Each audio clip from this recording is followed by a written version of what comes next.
ಹರೇ ರಾಮ. ಎಲ್ಲೆಲ್ಲಿ ಅಡ್ಡಾಡುವುದನ್ನು ಮನವು, ಅಲ್ಲಲ್ಲಿ ಕಾಣಲೆ ಗುರು ನಿನ್ನ ತನುವು. ಎಲ್ಲಿ ತಲೆಬಾಗಿಸುವೆನಲ್ಲಲ್ಲಿ ನಿತ್ಯ, ಕಾಣಲೈ ಗುರು ನಿನ್ನ ಪದ ಕಮಲ ಸತ್ಯ. ಮತ್ತೆ ವೇದೋ ನಿತ್ಯಮಧೀಯತ, ಎರಡನೇ ಮೆಟ್ಲಿಗೆ ಹೋಗ್ಬೋದಿತ್ತು, ಆದರೆ ಮೊದಲನೇ ಮೆಟ್ಲು ಆದ್ಮೇಲೆ ಎರಡನೇ ಮೆಟ್ಲು ಆಗಿದ್ರಿಂದ ಆ ತೃಪ್ತಿ ಬರುವವರೆಗೂ ಮೊದಲನೇ ಮೆಟ್ಲಲ್ಲಿ ಇರಬೇಕಾಗುತ್ತೆ. ಮತ್ತೆ ಪ್ರತಿಪರ್ವ ರಸೋದಯ ಅಂತನೋ ಹಾಗೆ ಈಗ ಒಂದು ಕಬ್ಬು ಅಂತ ಅಂದ್ಕೊಳ್ಳಿ, ಕಬ್ಬಿಗೆ ಎಷ್ಟೋ ಗಿಣ್ಣುಗಳಿರ್ತವೆ. ಮುಂದಿನ ಗಿಣ್ಣುಗಳಿಗೆ ಅರ್ಜೆಂಟಾಗಿ ಹೋಗ್ಲಿಕ್ಕೆ ಸಾಧ್ಯ ಇಲ್ಲ. ಇದರ ರಸ ಪೂರ್ತಿ ಆಸ್ವಾದನೆ ಮಾಡಿದ್ರೆ ಮುಂದೆ ಹೋಗ್ಬೇಕು.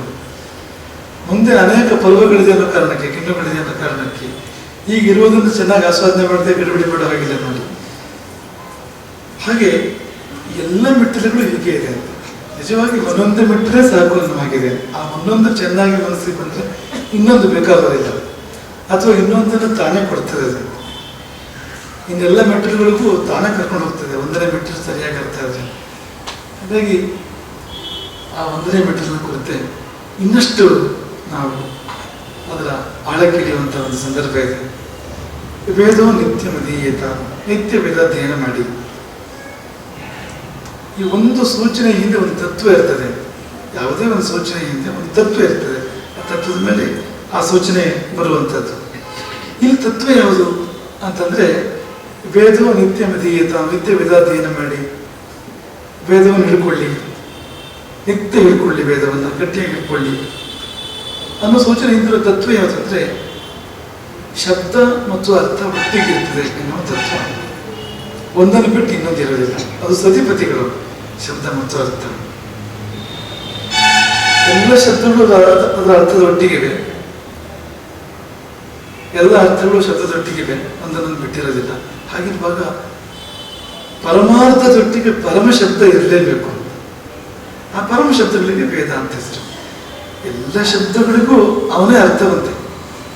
ಒಂದು ಕಡೆಗೆ ಅವರು ತಾತ್ವಿಕರು ಹಾಗೆ ಅದನ್ನು ಹೇಳ್ತಾರೆ, ಎಲ್ಲ ಶಬ್ದಗಳ ಸ್ಥೂಲ ಅರ್ಥ ಯಾವುದಾದ್ರೂ ಒಂದು ವಸ್ತುವ ಸಂಗತಿ ಆಗಿದ್ದರೂ ಕೂಡ ಅದರ ಪರ್ಯವಸ್ಥಿತ ಅರ್ಥ ಪರಮಾತ್ಮನೇ.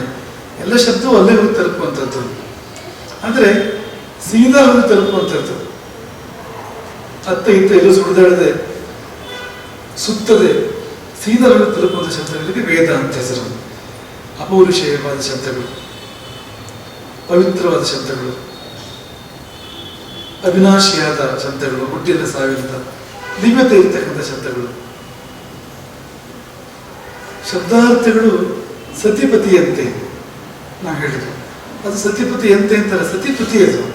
ಶಬ್ದ ಅಂದ್ರೆ ಶಾರದೆ, ಅರ್ಥ ಅಂದ್ರೆ ಬ್ರಹ್ಮ. ಎಷ್ಟು ಚೆನ್ನಾಗಿ ಅದನ್ನ ನಮ್ಮ ಪೂರ್ವಜರು ಅದನ್ನು ನಿರೂಪಿಸಿದ್ದಾರೆ ನೋಡಿ. ಶಬ್ದಗಳೆಲ್ಲ ಶಾರದೆಯಿಂದ ಬರ್ತವೆ, ಅರ್ಥಗಳೆಲ್ಲ ಬ್ರಹ್ಮನಿಂದ ಬರ್ತವೆ. ಅರ್ಥ ಅಂದ್ರೆ ವಸ್ತು, ಅರ್ಥ ಶಬ್ದಕ್ಕರ್ಥ ವಸ್ತು. ಪ್ರತಿಯೊಂದು ವಸ್ತುವಿಗೂ ಒಂದು ಶಬ್ದ ಇದೆ. ಈ ನಿಮ್ಮ ಹೆಸರುಗಳಿದೆ ನೋಡಿ. ಇದೊಂದು ಅರೇಂಜ್ಮೆಂಟ್ ಅಷ್ಟೇ. ಇದು ಅದಕ್ಕೂ ಶಕ್ತಿ ಇದೆ. ಅಂದ್ರೆ ರಾಮ ಅಂತ ಕರೆದು ಕೂಡ 35 ನೋಡ್ತಾನೆ. ಅವನ ಹೆಸರು ಏನೇ ಇರಲಿ, ಸಂಧ್ಯಾ ಅಂತ ಹೆಸರು, ಸಂಧ್ಯಾ ಅಂತ ಕರೆದು ಕೂಡ ತಿರುಗಿ ನೋಡ್ತಾಳೆ. ಓ ಅಂತ ಕೇಳ್ತಾಳೆ, ಏನಾಗಬೇಕಿತ್ತು ಅಂತ ಕೇಳ್ತಾಳೆ. ಆ ಶಬ್ದ ಮತ್ತು ಅರ್ಥದ ಸಂಬಂಧ ನೋಡಿ. ಅದು ಎಷ್ಟು ದೂರ ಇದೆ ಅಂದ್ರೆ ನಮ್ಮ ಅಪ್ಪದೇವರು ತುಂಬ ಚೆನ್ನಾಗಿ ಹೇಳೋದು. ಈಗ ಸಾಂಬಾರು ಬಡಿಸ್ತಾ ಇದ್ದಾನೆ ಅಂತಂದ್ರೆ ಯಾರಾದ್ರು ಹುಳಿ ಅಂತ ಹೇಳ್ತಾರೆ. ಸಾಂಬಾರಿಗೆ ಹುಳಿ ಬಡಿಸ್ತಾ ಇದ್ದಾನೆ ಅಂತ ಅನ್ಕೊಳ್ಳಿ. ಹುಳಿ ಅಂತ ಕರೆದು ಅವ್ನು ಬರ್ತಾನಲ್ಲ, ಅವನ ಹೆಸರಲ್ಲ ಅದು. ಆ ಹೆಸರನ್ನ ನಾವು ಹೊತ್ಕೊಂಡಿದ್ದಾನೆ ಅಷ್ಟೇ. ಅದು ಸ್ವಲ್ಪ ಈಗ ಸುತ್ತು ಬಳಸಿ ಬಂದರೂ ಕೂಡ ಆ ಶಬ್ದಕ್ಕೆ ಬರ್ತಕ್ಕಂಥ ಸಂಬಂಧ, ಅದಕ್ಕೆ ಜೀವ ಇಲ್ಲ. ಹುಳಿಗೆ ಜೀವ ಇಲ್ಲ, ಸಾಂಬಾರಿಗೆ ಜೀವ ಇಲ್ಲ. ಜೀವ ಇದ್ದ ಬಿಡ್ಕೊಂಡಿದ್ದಾನೆ. ಆ ಶಬ್ದಕ್ಕೆ ಎಷ್ಟು ಶಕ್ತಿ ಇದೆ ಅಂದ್ರೆ ಅದನ್ನು ತಗೊಂಡು ಪ್ರೋಗ್ರಾಮ್ ಮಾಡ್ತಾ ಇದೆ ಕೂಡಲೇ. ಆ ಶಬ್ದ ಹೇಳಿದ ಕೂಡಲೇ ಅರ್ಥ ನಮ್ಮ ಕಡೆ ಬರುತ್ತೆ. ಹಾಗೆ ಅವನ ಶಬ್ದವನ್ನು ಹೇಳುವಾಗ ಅವನು ನಮ್ಮ ಕಡೆ ಬರ್ತಾನೆ. ಅಷ್ಟು ಸಿಂಪಲ್ ಅದು, ಅಷ್ಟು ಸಿಂಪಲ್ ಅದು. ನಾವು ಮಗುವ ದೊಡ್ಡವರು ಯಾರೇ ಇರ್ಬೋದು, ಹೆಸರು ಕರೆದು ಕೂಡ ಅವ್ರು ಹೇಗೆ ತಿರುಗಿ ನೋಡ್ತಾರೆ. ಹಾಗೆ ಆ ಹೆಸರು ಹೇಳಿದ ಕೂಡಲೇ ಅವನು ತಿರುಗಿ ನೋಡ್ತಾನೆ ನಮ್ಮ ಕಡೆಗೆ. ಆ ಹೆಸರು ಕರೆದಾಗ ನಮ್ಮ ಕಡೆ ಬರ್ತಾರೆ ಹೆಸರಿನವರು, ಆಗ ಅವನು ಬರ್ತಾನೆ ನಮ್ಮ ಕಡೆಗೆ. ಹಾಗಾಗಿ ಬೆಳೆಸೋ ನಿತ್ಯಮಿದೀಯತ ಅಂತ ಶಂಕರ್ ಹೇಳಿದ್ರು. ಈ ಮಂತ್ರ ಮಂತ್ರ ಮಂತ್ರಕ್ಕೆ ತುಂಬಾ ಶಕ್ತಿ ಇದೆ ಅಂದ್ರೆ ಅದು ಹೀಗೆ ಇದೆ, ಅದರಿಂದ ತತ್ವ ಕೂಡ ಇದೆ. ನಾವು ಸರ್ಪಯಾಗದ ಬಗ್ಗೆ ಕೇಳ್ತೇವೆ. ಸರ್ಪಯಾಗದಲ್ಲಿ ಆ ಒಂದೊಂದು ಸರ್ಪವನ್ನು ಕರೆದಾಗ ಜನಮೇಜಯ ಸರ್ಪಯಾಗ ಮಾಡಿದ ಅಂತ ಹೇಳ್ತಾರೆ. ಸರ್ಪಗಳ ಮೇಲೆ ಅವನಿಗೆ ಬಹಳ ದ್ವೇಷ ಇತ್ತು ಜನಮೇಜಯನಿಗೆ. ಆತನ ತಂದೆ ಕುಂತದ್ದು ಒಂದು ಸರ್ಪ, ಪರೀಕ್ಷಿತನನ್ನ ಸರ್ಪಯಾಗ ಮಾಡ್ತಾನೆ. ಸರ್ಪವನ್ನು ಕರೆದ ಕೂಡಲೇ ಆ ಸರ್ಪ ಎಲ್ಲಿದ್ದರೂ ಬಂದು ಬೀಳ್ತಿತ್ತು ಆ ಕುಂಡಕ್ಕೆ, ಹೆಜ್ಜೆ ಕುಂಡಕ್ಕೆ. ಅದು ಹೇಗೆ ಅಂದ್ರೆ ಅದು ಇದೇ ಟೆಕ್ನಿಕ್. ಅದು ಆ ಸರ್ಪ ಅದರದ್ದೇ ಒಂದು ಶಬ್ದ ಇದೆ. ಆ ಶಬ್ದವನ್ನು ನಾವು ಹೇಗೆ ಹೇಳ್ಬೇಕು ಹಾಗೆ ಹೇಳಿದ್ರೆ ಅದು ಬರಲೇಬೇಕು. ಮಂತ್ರಾಧೀನ ಅಂತ ದೈವತಂ, ದೇವತೆ ಮಂತ್ರಕ್ಕೆ ಅಧೀನ ಅಂತ ಹೇಳ್ತಾರಲ್ಲ, ಅದು ಹಾಗೆ. ಆ ಪ್ರತಿಯೊಂದು ದೇವತೆಗೂ ಅದರದ್ದೇ ಆದ ಒಂದು ಸದ್ದಿದೆ. ಪ್ರತಿಯೊಂದು ದೇವತೆಗೂ ನೀವು ಆ ಸದ್ದನ್ನು ಸರಿಯಾಗಿ ನೀವು ಅದನ್ನು ಉಚ್ಚರಿಸಿದ್ರೆ ಆ ದೇವತೆ ನೀವು ಇದ್ದಲ್ಲಿ ಬರಬೇಕಾಗತ್ತೆ. ಅಂದ್ರೆ ಶಬ್ದವೇ ಅದನ್ನು ಸೆಳೆದು ತರುತ್ತೆ, ಎಳೆದು ತರುತ್ತೆ ಅದನ್ನು. ಹಾಗಾಗಿ ಶಬ್ದದ ಸರಿಯಾದ ಪ್ರಯೋಗ ಅದು ಅರ್ಥ ನಮಗೆ ಇರುವಾಗ ಮಾಡಿಬಿಡ್ತದೆ. ಆ ಹಿನ್ನೆಲೆ ಇದು. ಹಾಗೆ ಬ್ರಹ್ಮ ಸರಸ್ವತಿ, ಸರಸ್ವತಿ ಎಲ್ಲ ಶಬ್ದಗಳನ್ನು ಸೃಷ್ಟಿ ಮಾಡ್ತಾಳೆ. ಆ ಶಬ್ದದ ಎಲ್ಲ ಅರ್ಥಗಳನ್ನು ಬ್ರಹ್ಮ ಸೃಷ್ಟಿ ಮಾಡ್ತಾನೆ. ಅಂದ ಮೇಲೆ ಅದು ಹಾಗೆ ಇರಬೇಕು ಅಂತ. ಆ ಶಬ್ದಗಳು ಅರ್ಥಗಳು ಕೂಡ ಹಾಗೆ ಇರಬೇಕು. ಅವು ಒಂದರೊಂದು ಬಿಟ್ಟಿರ್ಲಿಕ್ಕೆ ಸಾಧ್ಯ ಇಲ್ಲ. ಬ್ರಹ್ಮ ಸರಸ್ವತಿ ಏನು ಎಲ್ಲವೂ ಹಾಗೆ. ಕಾಳಿದಾಸ ಹೇಳ್ತಾರೆ, ರಘುವಂಶ ಶುರು ಮಾಡಬೇಕಾದ್ರೆ ಕಾಳಿದಾಸ ಮುಂದರ ಶ್ಲೋಕ ಹೇಳ್ತಾನೆ, ವಾಗರ್ಥಾಭಿವ ಸಂತೃಪ್ತು ವಾಗರ್ಥ ಪ್ರತಿಪತ್ತೈ ಜಗತ ಪಿತರವು ಒಂದೇ ಪಾರ್ವತಿ ಪರಮೇಶ್ವರರು ಅಂತ ಅದರಿಂದ ಶುರುವಾಗುತ್ತೆ ರಘುವಂಶ. ಅವನಿಗೆ ಇಷ್ಟೇ ಹೇಳ್ಬೇಕಾಗಿರೋದು, ಪಾರ್ವತಿ ಪರಮೇಶ್ವರನ್ನ ಹೊಂದಿಸ್ತೇನೆ, ಒಂದೇ ಪಾರ್ವತಿ ಪರಮೇಶ್ವರರು. ಅವ್ರು ಯಾರು ಅಂದ್ರೆ ಜಗತ ಪಿತರವು, ಜಗತ್ತಿನ ತಂದೆ ತಾಯಿಗಳವರು ಪಾರ್ವತಿ ಪರಮೇಶ್ವರರು. ಹಾಗೆ ಹೇಳುವಾಗ ಅವರಿಬ್ರು ಜೊತೆಗೇ ಇದ್ದಾರೆ ಅಂತ ಹೇಳ್ತಾನೆ ಕಾಳಿದಾಸ. ಕೆಲವರು ಜೊತೆಗೆ ಇರ್ತಾರೆ, ಅದ್ರ ಜೊತೆಗೆ ಇರೋದಿಲ್ಲ. ಹಂಗಲ್ಲ, ಜೊತೆಗಿರೋದು ಅಂದ್ರೆ ಒಂದು ಮರಳು ಇರೋದು ಅಂತ ಅರ್ಥ ಇಲ್ಲ, ಒಂದು ಕೋಣ ಇರೋದು ಅಂತ ಅಷ್ಟೇ ಅರ್ಥ ಇಲ್ಲ ಅದಕ್ಕೆ ಅಂತ. ಸಂಪೃಕ್ತ ಅಂದ್ರೆ ಸೇರಿ ಹೋಗಿದ್ದಾರೆ ಒಬ್ಬರದೊಬ್ಬರು, ಬೇರೆ ಆಗದಂತೆ.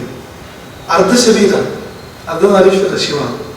ಒಂದು ಕಣ್ಣು ಇವನಾದ್ರೆ ಒಂದು ಕಣ್ಣು ಅವಳು ಅಂತನೋ ಹಾಗೆ, ಒಂದು ಉಸಿರು ಇವನಾದ್ರೆ ಒಂದು ಉಸಿರು ಅವಳು ಅಂತನೋ ಹಾಗೆ.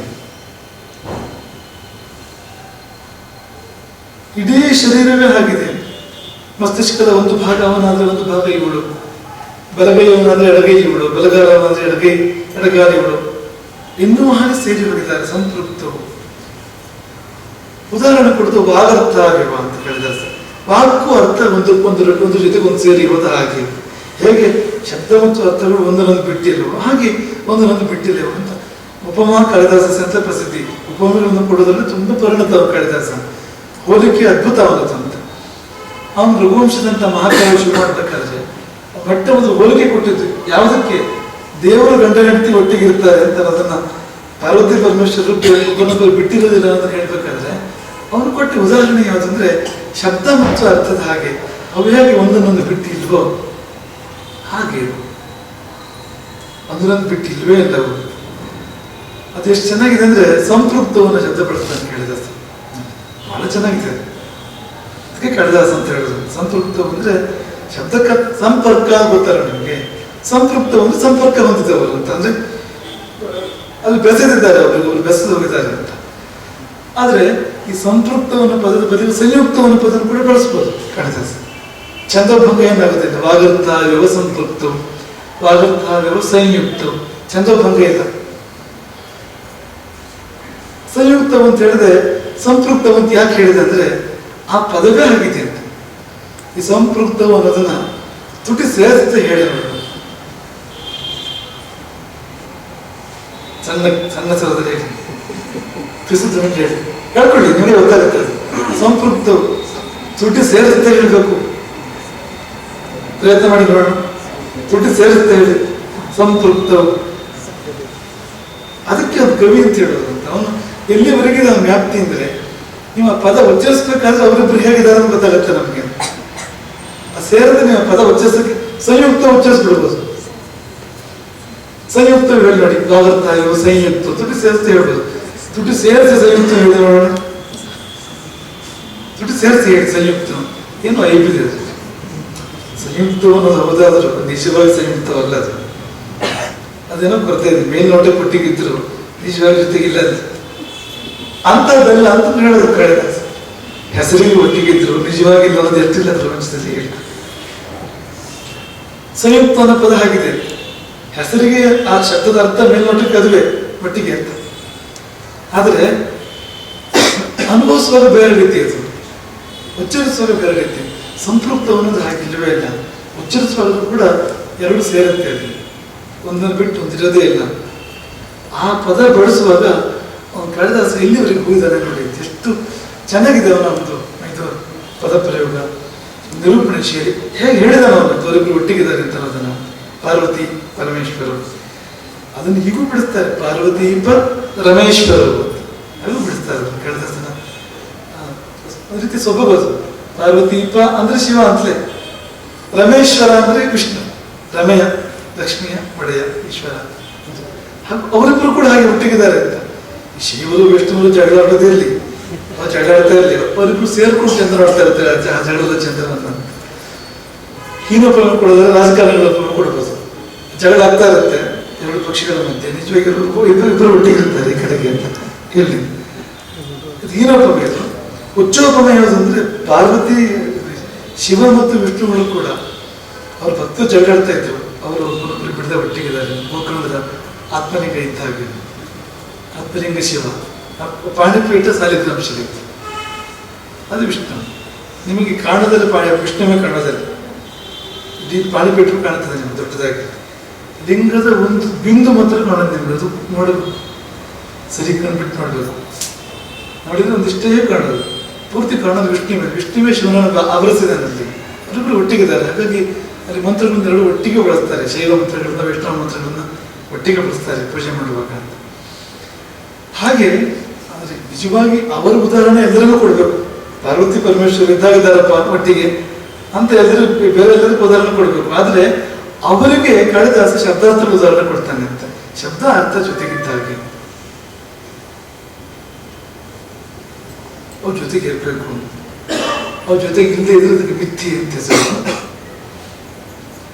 ಈ ಶಬ್ದ ಇಲ್ಲಿದೆ, ಅರ್ಥ ಇಲ್ಲಿದೆ, ಅದೇ ಮಿಥ್ಯೆ ಅಂದ್ರೆ. ಅಲ್ಲಿ ಬ್ರಹ್ಮನೂ ಇಲ್ಲ, ಸರಸ್ವತಿ ಇಲ್ಲ, ಅವರಿಬ್ಬರು ಬೇಜಾರಾಗುತ್ತೆ. ಈ ಬ್ರಹ್ಮ ಇಲ್ಲದ ಸರಸ್ವತಿ ಅಲ್ಲಿದ್ದಾಳೆ, ಸಹಚಾರ ಇಲ್ಲ, ಸಹಚಾರ ಇಲ್ಲ. ಈ ವ್ಯಭಿಚಾರ ಅನ್ನೋ ಪದ ಕೇಳ್ತೇವೆ ನಾವು. ತುಂಬಾ ಹೀನವಾದ ಅರ್ಥದಲ್ಲಿ ವ್ಯಭಿಚಾರ ಅನ್ನೋ ಪದ ಬಳಕೆ ಆಗಿದೆ. ಆದ್ರೆ ಅದ್ರ ಪ್ರಿನ್ಸಿಪಲ್ ಏನಂದ್ರೆ ಇದೆ, ಒಟ್ಟಿಗಿರ್ಬೇಕಾದ್ರೆ ಒಟ್ಟಿಗಿಲ್ಲ, ಒಟ್ಟಿಗಿರಬಾರದು ಒಟ್ಟಿಗಿದೆ. ಸಹಚಾರ ಜೊತೆಗಿರುವಂಥದ್ದು, ಜೊತೆಗಿರ್ಬೇಕಾದ್ದು ಜೊತೆಗಿರುವಂಥದ್ದು. ಹಾಗೆ ಶಬ್ದಾರ್ಥಗಳ ಸಹಚಾರ ಅವು ತಾನಾಗಿ ಒಟ್ಟಿಗೆ ಇವೆ. ನಾವು ಬೇರೆ ಮಾಡಿದ್ರು ಕೂಡ ಬೇರೆ ಆಗಲ್ಲ, ಒಟ್ಟಿಗೆ ಇರ್ತವೆ. ಅದು ನಮ್ಮ ಕಲ್ಪನಾ ಲೋಕದಲ್ಲಿ ಬೇರೆ ಆಗುತ್ತೆ. ಅದು ಮಿಥ್ಯೆ, ಅದಕ್ಕೆ ಅಸ್ತಿತ್ವ ಇಲ್ಲ. ಎಲ್ಲಿ ಬ್ರಹ್ಮ ಸರಸ್ವತಿ ಒಟ್ಟಿಗಿಲ್ಲ ಅದು ಮಿಥ್ಯೆ. ಎಲ್ಲಿ ಶಬ್ದ ಮತ್ತು ಅರ್ಥ ಒಟ್ಟಿಗಿಲ್ಲ. ಇಲ್ಲಿ ಆನೆ ಇದೆ ಅಂತಂದ್ರೆ ಯಾರಾದ್ರು ಆನೆ ಇದೆ, ಅಲ್ಲಿ ಆನೆ ಅನ್ನೋದು ಅರ್ಥ ಯಾವುದು ಸೊಂಟ್ಲು ಬಾಲ ಇರುವಂಥದ್ದು. ಆದ್ರೆ ಸೊಂಟ್ಲು ಬಾಲ ಇರುವಂಥದ್ದು ಆನೆ ಅಂತಂದ್ರೆ. ಆನೆ ಅಂದ್ರೆ ಅದೇ ಅದರ ಅರ್ಥ ಇದ್ದಿದ್ದಾಗ, ಬರೀ ಶಬ್ದ ಮಾತ್ರ ಹೇಳಿದ್ರೆ, ಶಬ್ದಾರ್ಥಗಳ ಸಹಚಾರ ಇದ್ದಿದ್ದಾಗ ಅದು ಮಿಥ್ಯೆ ಅಂತ ಹೇಳ್ತಾರೆ. ಈ ಮಿಥ್ಯೆಯಿಂದ ಭಗವಂತ ಸಿಗೋದಿಲ್ಲ, ಸತ್ಯದಿಂದಲೇ ಭಗವಂತ ಸಿಗುವಂಥದ್ದು. ಸತ್ಯದಿಂದಲೇ ಭಗವಂತ ಸಿಗುವುದು. ಆ ಸತ್ಯವಾದ ಶಬ್ದಗಳೆಲ್ಲವೂ ವೇದ, ಅದಕ್ಕೆ ವೇದ ಅಂತ ಹೆಸರು. ಮಾತ್ರ ವೇದ ಆಗ್ಬೋದು. ಹಾಗಿದ್ರೆ ಸತ್ಯದ ಸಹಚರ್ಯ ಇದ್ರೆ ಅವನು ಆಡೋ ಮಾತೇ ವೇದ. ಈಗೆಲ್ಲ ನಮ್ಮ ಲೌಕಿಕ ರೂಢಿಯಲ್ಲಿದೆ ನೋಡಿ, ಅವನ ಮಾತು ಅಂದ್ರೆ ವೇದವಾಕ್ಯ, ಮಾತು ವೇದವಾಕ್ಯ ಆಗ್ಬೋದು ಅಂತ. ಹಾಗಾಗ್ಬೋದು, ಅದು ಆಗೋದಕ್ಕೆ ಅವಕಾಶ ಇದೆ. ಈ ಗಾದೆ ಬಗ್ಗೆ ಹೇಳ್ತಾರೆ, ಅದು ವೇದ ಅಂತ.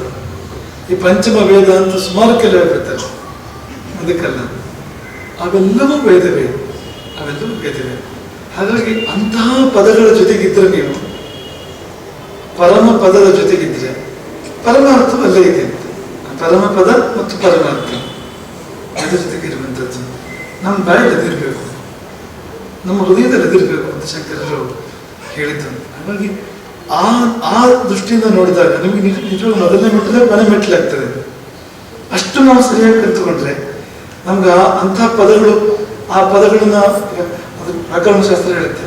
ವ್ಯಾಕರಣಶಾಸ್ತ್ರಕ್ಕೆ ಮಹಾಭಾಷ್ಯವನ್ನು ಪತಂಜಲಿ ಬರೆದಿದ್ದಾರೆ. ಪಾಣಿನಿ ಅಷ್ಟಾಧ್ಯಾಯಿ ಅಂತ 8 ಅಧ್ಯಾಯಗಳ ಸೂತ್ರಗಳಿದೆ. ಅದು ಅದ್ಭುತ. ಅದು ಅಷ್ಟಾಧ್ಯಾಯಿ ಅಂತ ಹೆಸರು. ವ್ಯಾಕರಣದ ಕರ್ತ ಪಾಣಿನಿ.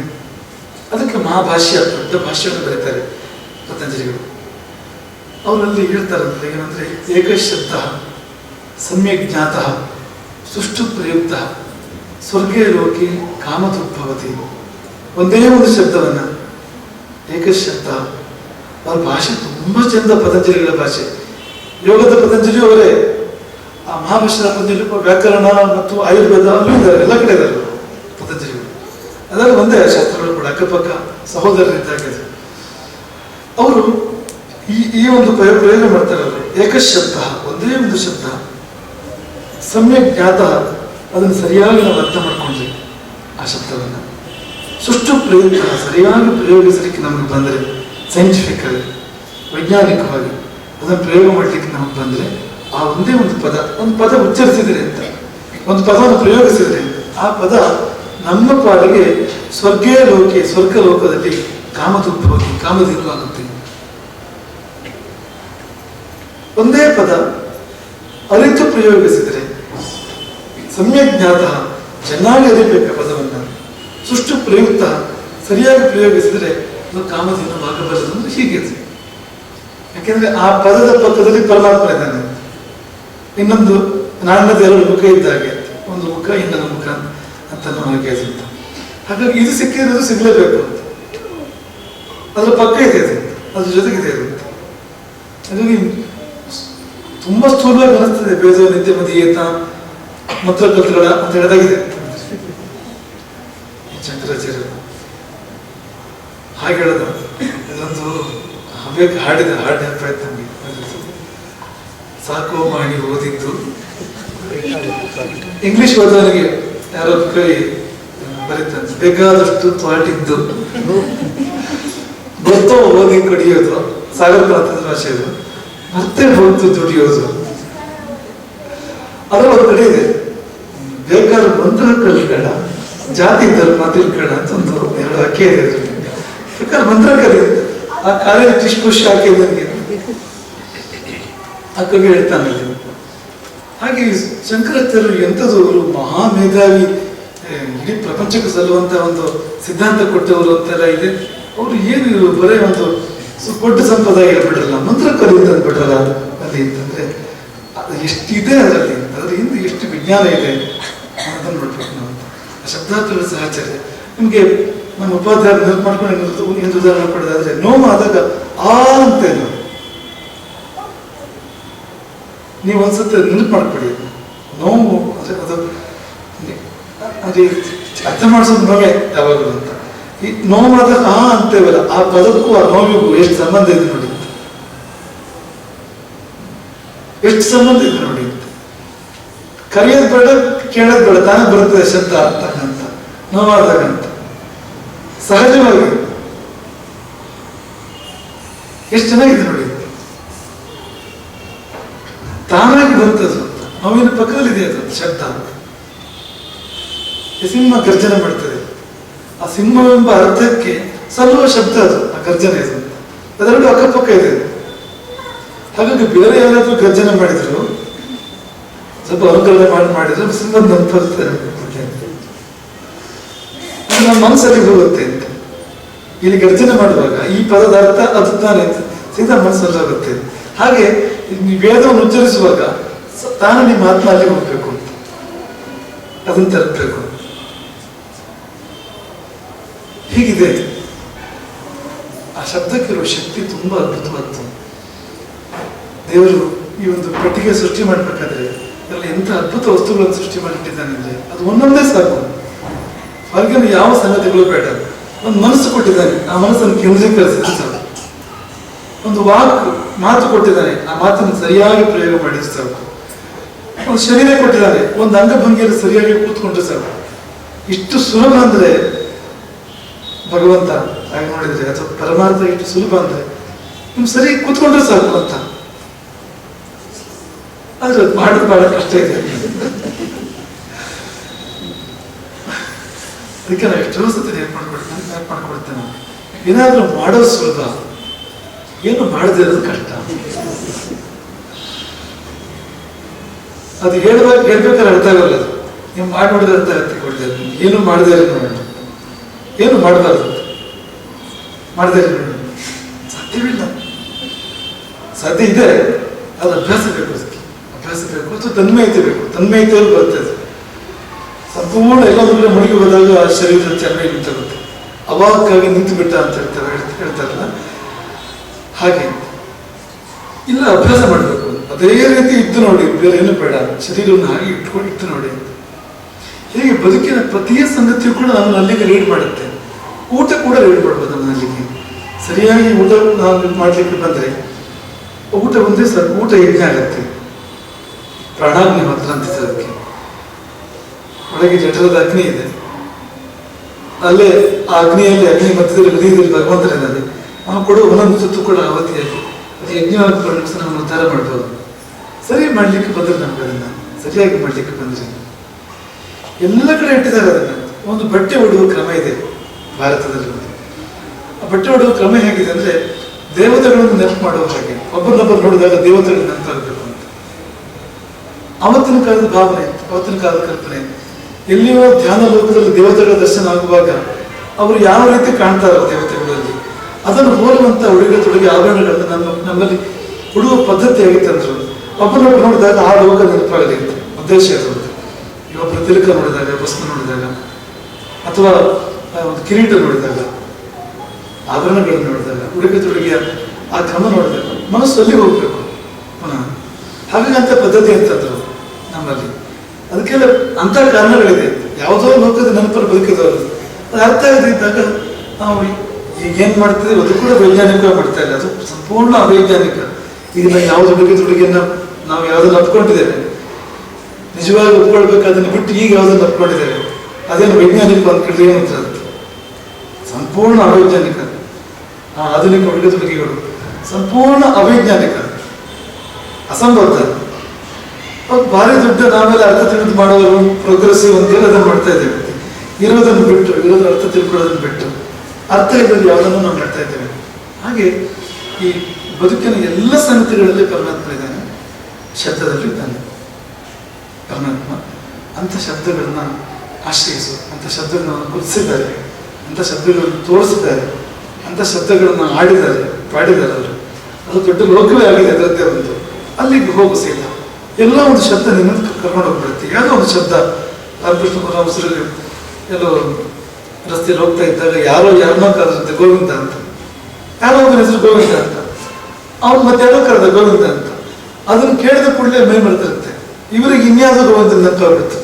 ರಾಮಕೃಷ್ಣ ಪರಮಹಂಸರಿಗೆ ಯಾವುದೋ ಗೋವಿಂದ ಅಲ್ಲ, ನಿಜವಾದ ಗೋವಿಂದ ನೆನಪಾಯ್ತು ರಾಮಕೃಷ್ಣ ಪರಮಹಂಸರಿಗೆ. ಅವರಿಗೆ ಎಲ್ಲ ಕುಣಿಯೋಕೆ ಶುರು ಮಾಡಿದೆ ಅಂತವ್ರು, ಮೈಯೇ ಮರೆತು ಇದ್ರು ಅವರಿಗೆ. ಅಂದ್ರೆ ಅದನ್ನ ಸರಿಯಾಗಿ ಮಾಡಿದ್ರೆ ಹಾಗಾಗೋದು ಅಂತ, ನಮ್ಗೆ ಹಾಗಾಗೋದೇ ಇಲ್ಲ ಅಂತ. ಅವ್ರಿಗೆ ಏನೋ ಐಬಿರ್ಬೇಕು ಅಂತ ಅನ್ಕೊಳ್ತೇನೆ ಅಂತ. ಅವ್ರಿಗೆ ಹಾಗಾಗಿ ಯಾರಿಗೂ ಆಗ್ತಾರೆ, ನಮ್ಗೆ ಯಾರಿಗೂ ಅವ್ರಿಗೆ ಮಾತ್ರ ಹಾಗಾಗುತ್ತೆ ಅಂದ್ರೆ ಏನೋ ಸರಿ ಇಲ್ಲ. ಸ್ವಲ್ಪ ಯಾರಿಗೂ ಯಾರಿಗಾರು ಒಳ್ಳೆ ಡಾಕ್ಟರ್ ತೋರಿಸಿದ್ರೆ ಒಳ್ಳೇದು ಅಂತ ಅನ್ಸ್ತದೆ.